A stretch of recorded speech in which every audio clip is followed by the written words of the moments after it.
¿Qué tal, amigos de Batalla Cultural desde el Frente Familiar? Habla su servidor Jorge Aguiñaga y hoy tengo el gusto, el privilegio y el honor de tener en este programa al buen amigo Agustín Laje. ¿Qué tal, Jorge? ¿Cómo estás? Querido Agustín, en verdad, gracias por este tiempo, gracias porque sabemos que tienes una agenda muy apretada. Estamos, de hecho, a minutos de que empiece una de tus conferencias. Atrás nuestro está pasando toda la gente haciendo la fila. Es una locura. Sí. Y en verdad, el que tú nos brindes este tiempo para poder dialogar es invaluable. Con todo gusto, con todo gusto. Pues el deseo de esta plática, primeramente, es entrar en materia sobre tu nuevo libro, Globalismo. Una palabra muy nueva y que de alguna forma para algunos todavía no encaja qué es. Así que podríamos empezar por ahí. ¿Cómo podríamos entender un poco más qué es globalismo? Bueno, mira, yo te diría, con mis libros trato de anticiparme a cosas. Es decir, en ese sentido no soy un periodista. Hay gente que cree que soy un periodista, pero el periodista en realidad habla de los hechos actuales, de la mera coyuntura. Yo trato de anticiparme políticamente a cosas. Por eso, por ejemplo, en el 2016 publiqué el libro negro de la nueva izquierda, que anticipaba que iba a haber una efervescencia feminista, una efervescencia LGBT, incluso abortista, en un momento en el que todavía no había surgido con esa fuerza, y de hecho mucha gente dijo, a ver, ¿de qué estás escribiendo si estos son fenómenos colaterales, fenómenos marginales?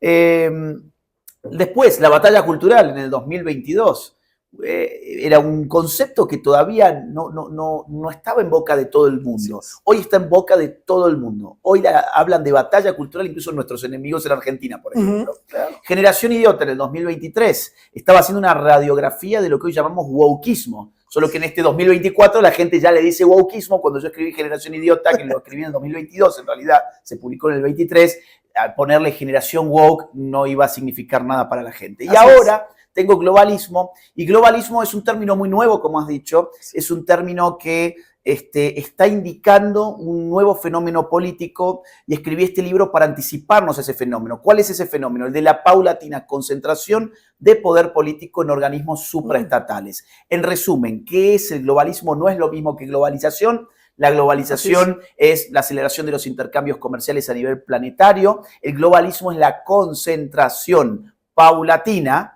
del poder político en manos ya no del Estado nacional, sino de organismos supraestatales. Un solo ejemplo doy para que la gente entienda de qué estamos hablando.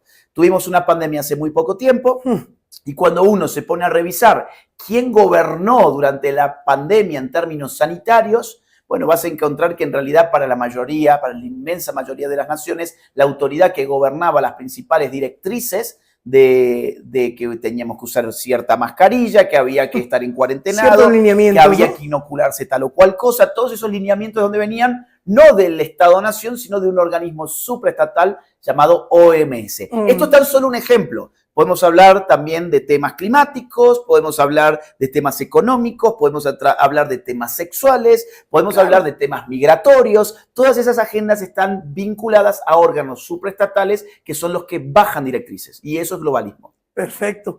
Cuando escucho todos estos términos y todo lo que tú nos estás planteando desde solamente un concepto que es globalismo, no puedo dejar de lado otro concepto que también es muy nuevo, que es Agenda 2030. Sí. Así que, ¿qué relación podría estar o hay entre la Agenda 2030 y el globalismo? Bueno, la Agenda 2030 es el proyecto más ambicioso de los globalistas. La Agenda 2030 en realidad no es tan nueva. La Agenda 2030 nace oficialmente en el 2015, en realidad la empiezan a configurar en el 2012, son 17 objetivos, son 169 metas, además un sinfín de indicadores con los que todas las naciones del mundo deberían comprometerse a cumplir. ¿A cumplir para cuándo? Para el año 2030. Por eso se llama Agenda 2030. La curiosidad de esta agenda es que no ha sido votada por ninguna nación. En ningún Congreso Nacional nadie ha votado ni jamás ha discutido. Por eso está esta sensación que vos tenés de que esto es algo nuevo. Y yo te digo, no, está muy bien tu sensación de que es algo nuevo, pero esto ya tiene casi 10 años. Ya estamos casi en el 2025 y esto es del año 2015. ¿Pero por qué tenemos la sensación de que es algo nuevo? Porque nunca se debatió y recién ahora estamos despertándonos. No, y de hecho, si no estoy mal, ya incluso se está previendo que deje de ser una Agenda 2030 y ahora sea la Agenda del Futuro o la Agenda 2045. Efectivamente, y así como la Agenda 2030 en realidad era la agenda de los objetivos de desarrollo del milenio que operaba entre el año 2000 y el año 2015, pero llegado el año 2012, Naciones Unidas dijo, miren, no vamos a poder cumplir los objetivos del milenio, que eran tan solo 8, ahora vamos a rediseñarlo y vamos a armar la Agenda 2030. Entonces, parece ser parte del modus operandi de Naciones Unidas ir creando nuevas agendas que no se cumplen cada 15 años. Y vos me preguntarás, ¿por qué es peligroso entonces si no se cumple? El peligro es porque en cada agenda Naciones Unidas le echa la culpa a las naciones de que esa agenda no se cumpla y cuando la rediseña le solicita más poder económico, más poder político, más soberanía y más atribuciones. Oye, pensar en todo este tema, en verdad, en ocasiones hasta pareciera dar escalofrío. Sí. Por la magnitud y el tamaño de lo que se está moviendo, no en un país, sino a nivel global. Ahora, en todo este asunto de globalismo, de la Agenda 2030, ¿qué papel juega la familia? Bueno, el último capítulo del libro Globalismo se titula La Hora de los Patriotas y trato de identificar instituciones sociales o sectores de la sociedad que puedan ser semilleros de nuevos patriotas. Y la familia es uno de ellos. La familia está en el blanco de la Agenda 2030. Partamos de la base de que la Agenda 2030 descrea hasta tal punto de la familia que las únicas partes donde la palabra familia aparece es en el contexto del concepto planificación familiar, o sea, aborto. ¿Bien? El hombre, el sujeto de la Agenda 2030 es un sujeto sin familia. Es un ser humano desarraigado, sin nación, sin patria, sin familia, sin Dios, sin cultura. Ese es el sujeto arquetípico de la Agenda 2030. Ahora, ¿por qué la familia puede ser un semillero de patriotas? Bueno, porque históricamente en la familia se daban procesos de educación moral y política. En la familia se concebía una unidad de acción política. Eso se ha perdido porque le hemos confiado al Estado la educación de los niños, le hemos confiado a las grandes industrias del entretenimiento la educación moral de los niños y los padres y madres de familia simplemente se han dedicado a trabajar y el tiempo que no trabajan miran pantallas. Entonces, los niños quedan descuidados y como quedan descuidados, terminan siendo mal educados por la autoridad política que además diseña currículos para embrutecer a la gente, porque a cualquier político del sistema le conviene tener gente bruta para que le siga votando. Y por otro lado, la industria del entretenimiento que los embrutece tanto o más que los primeros. Entonces, la familia, si recupera sus funciones tradicionales educativas, es capaz de criar patriotas que se enfrenten a las amenazas globalistas. Wow. Y creo que este último capítulo enlaza muy bien con lo que tú escribes en Generación Idiota. De hecho, al ver el panorama de esta generación, vemos completamente una generación idiotizada por las pantallas, por el sistema, y que de alguna forma yo estoy concibiendo que los padres tibios están aislándose de esta responsabilidad que tienen, dejando todo, como tú lo comentas ahorita, ¿verdad? En manos del gobierno, en manos de terceras personas que no buscan el bien. No. Mira, yo te diría, todos mis libros tienen puntos de contacto.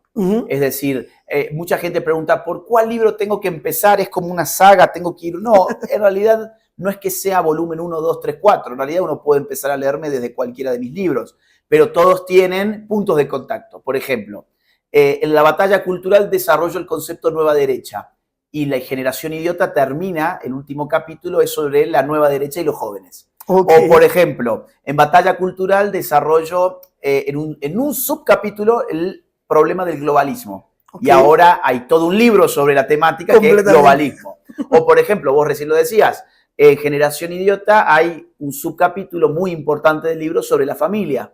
Bueno, el cierre de globalismo también tiene un subcapítulo sobre la familia, pero mirado desde otro punto de vista. Entonces, todos mis libros conectan temas, conectan conceptos, Evidentemente los temas son amplios, se hablan de temas de ideología de género, se hablan de temas de aborto, se hablan temas de el asunto climático, el asunto de la pandemia, se habla el tema de Naciones Unidas, de Agenda 2030, 2045, se habla de temas económicos, intervencionismo estatal en las dimensiones económicas de la vida, de la propiedad privada. O sea, los temas son muy amplios, pero cada libro tiene su enfoque, digamos. Sí, claro, claro.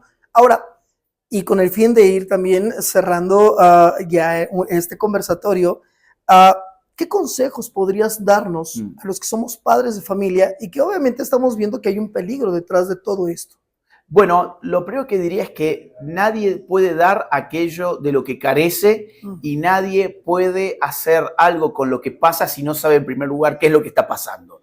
Ambos axiomas me llevan a la conclusión de que el primer paso que tiene que dar un padre de familia es educarse a sí mismo. Es decir, el padre de familia se enoja porque su hijo le salió progre o izquierdista o woke. Y bueno, y uno dice, bueno, ¿y vos cómo lo has educado? No, es que yo estaba en otra cosa. Trabajando o mirando la televisión. Porque, digamos, es muy común que se use también la excusa del trabajo, porque trabajar está muy bien, pero no trabajamos 16, 20 horas por día. No, claro. No. De hecho, las estadísticas muestran que el consumo de pantallas, o sea, de entretenimiento digital, nos lleva por lo menos 4 horas por día en promedio en Hispanoamérica. Con lo cual, que me digan que en realidad fue todo culpa del trabajo, no. Perdón, pero salvo algún caso excepcional, en principio yo no lo creo. Entonces, los padres de familia, el primer paso es educarse. ¿Cómo? ¿Qué? Pero si yo ya fui al colegio. No, es que no te estoy hablando de aprender a sumar o restar o aprender, qué sé yo, la conjugación de los verbos. No. Te estoy hablando de educación política. ¿Y cómo me educo políticamente? Bueno, hay muchas formas. Tenés libros, cada vez somos más escritores los que estamos publicando sobre estas temáticas. Tenés conferencias, tenés cursos, tenés conferencias que están además subidas en YouTube. En muchos casos ni siquiera te tenés que mover de tu casa.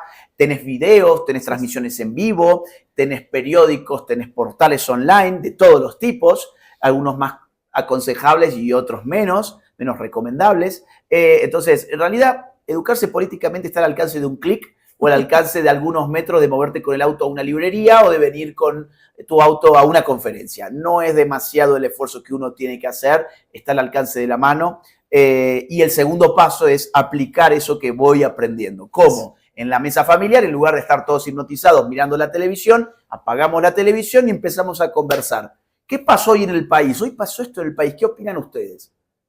Se vienen las elecciones. Bueno, a ver, veamos. ¿Cuáles son los partidos en México? ¿Qué propuestas hay? ¿Cuáles son las propuestas que ha hecho cada uno a lo largo de la historia reciente y no tan reciente? ¿Cuáles son los candidatos? A ver, hay muchos temas para echar. Ay, es que es aburrido. Bueno, entonces sigue prendiendo la tele. Sigue prendiendo la televisión, anda a ver TikTok y anda a ver Instagram, pero después no te quejes cuando tu hijo aparece marchando en una marcha LGBT, o cuando tu hija aparece un 8M rompiendo una catedral, o cuando tu hijo va a votar a algún político de izquierdas. No te quejes. Sí, claro. Ahora, entendiendo que dentro del canal hay mucha gente que obviamente tiene afinidades también, de alguna manera, convicciones religiosas, mucho se ha hablado acerca de que la batalla tiene un tinte también espiritual. Sí. Y ante ello, yo te pregunto, ¿tú cómo percibes eso? Bueno, a ver, que hay una dimensión espiritual, por lo menos para una persona de fe como yo, es un dato ineludible de la realidad más inmediata. Claro. No es una mera creencia, es decir, hay, digamos, experiencias difíciles de explicar de una manera mundana, vamos a decirlo de esa forma. Ahora bien, el concepto batalla espiritual tiene un significado que me parece que está muy bien, que es reconocer que hay una dimensión espiritual en todo lo que estamos haciendo, claro. Y tiene un significado que puede ser perjudicial. El significado perjudicial es que se use la excusa de la batalla espiritual para dividir a católicos de evangélicos. No porque nosotros estamos dando la batalla espiritual, entonces no podemos ir a la iglesia católica, donde se va a hacer un evento que no es religioso, sino que se va a presentar un libro en una capilla católica. Y como yo soy evangélico y yo estoy dando la batalla espiritual, no puedo ir. Y viceversa. Sí, el claro. católico, no, la batalla espiritual es la batalla de la Virgen María, por ejemplo. Bueno, el problema es que en esa batalla espiritual vas a dejar afuera a mucha gente que está de acuerdo con vos en temas familia, tema vida, temas políticos, y te quedaste vos con tu grupito. Sí, y se reduce entonces. Y se reduce. Y el otro significado que me parece complicado, o sea, que también puede, estamos dando batalla espiritual, ¿y eso qué significa? No, yo me quedo en mi casa rezando y no voy a la manifestación, no voy a votar porque estoy rezando y esta es mi batalla espiritual. Todo se lo dejo en manos a Dios. Todo se lo dejo en manos. Entonces, digamos, ora et labora, ¿no? Ora et labora, y además no nos dividamos entre nosotros. Vos sos evangélico, yo soy católico, estamos aquí uniendo fuerzas, estamos dialogando, tenemos un evento juntos ahora. Si yo te dijera, esto es una batalla espiritual de mi fe por sobre la tuya, eso sería horrible. Entonces, ese es mi único asunto con el concepto de batalla espiritual, que no quiero que se use en ese sentido. Sí, claro, claro. Y entenderlo perfectamente, ¿no? Porque tristemente sí se está dando el caso también en esas dos líneas, ¿no? Sí. Que a veces no se llega a consolidar nada por esa división. Sí. Cuando en realidad hay mucho por hacer. Ahora, yo creo que gracias a Dios cada vez es menos. Cada vez hay más conciencia de que el domingo cada uno va a su templo y está muy bien. Ahora, lo que tiene que ver con la dimensión pública y política de nuestra sociedad, nos encontramos todos. Nos encontramos todos, independientemente de si unos veneran a la Virgen María, si otros no lo hacen, si unos van con un sacerdote y otros con un pastor. Eso queda para el domingo, para cada quien, por decirlo metafóricamente, claro, ¿no? Claro. Ahora, cuando el evento no es una ceremonia religiosa, ahí tenemos que estar todos, siempre que ese evento tire a favor de la vida, la familia, la libertad, la propiedad, la patria. Correctamente. Pues Agustín, en verdad, gracias por tu tiempo, gracias por esta apertura que nos has dado en respecto a este diálogo, y pues esperamos que tener a Agustín por muchos años todavía más, muchos escritos más, que yo sé que ha beneficiado a todos los que estamos metidos también en esta batalla, de una u otra manera, en alguna u otra trinchera, pero todos estamos ahí. Y bueno, pues nuevamente, gracias por todo. No, a vos, Jorge, muchas gracias, y saludos para toda la audiencia también. Gracias. Bueno.